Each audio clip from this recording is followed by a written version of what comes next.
শুভ সন্ধ্যা সকলকে। আজকের এই ভিডিওটা হচ্ছে কালী পুজোর পরের দিন সন্ধ্যাবেলায় মায়ে ছায়ে দুজনে মিলে একটু রেডি হয়েছি সামান্য, আর দুজনে মিলে বেরিয়ে পড়েছি মা কালীর দর্শন করতে।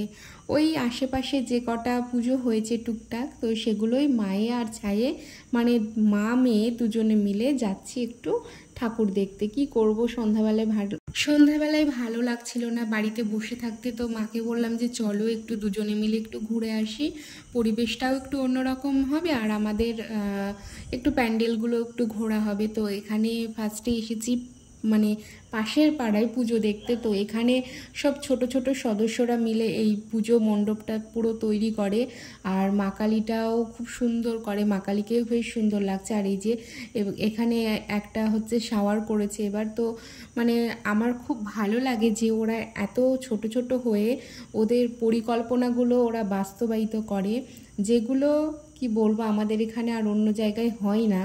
তো এখানে গিয়েছিলাম, এখানে তো দেখতে পাচ্ছ একটা জনপক্ষী কেউ নেই, আমি আর মাই রয়েছি, কেননা ওখানটা পুরো ফাঁকা ছিল। তো যাই হোক, ছোট্ট করে একটু ঘুরে একটু ভিডিও করে মায়ের দুজনে মিলে চলে আসছি, আর কিছুই না।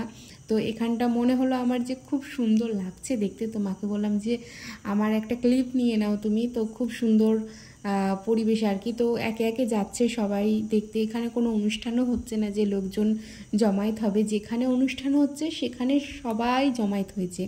এবারে চলে এসেছি আমাদের থানাপাড়ার পুজো দেখতে। এখানে আসার কোনো প্ল্যানই ছিল না, রাস্তা দিয়ে বাড়ি যাচ্ছিলাম আর কয়েকজনের সাথে দেখা হলো, তো ওনারাও এখানে আসছিল, তো বললো যে চলো একটু ঘুরে আসি।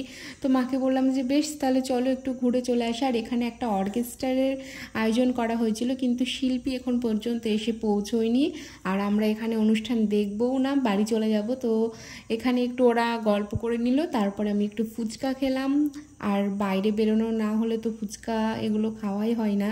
তো বেলুনটা দেখতে ভীষণ সুন্দর লাগছিল আমার, মানে এখন বড় হয়ে গেলেও না বেলুনের প্রতি একটা আকর্ষণ মনে হয় থেকেই যায় ছোট বাচ্চাদের মতন।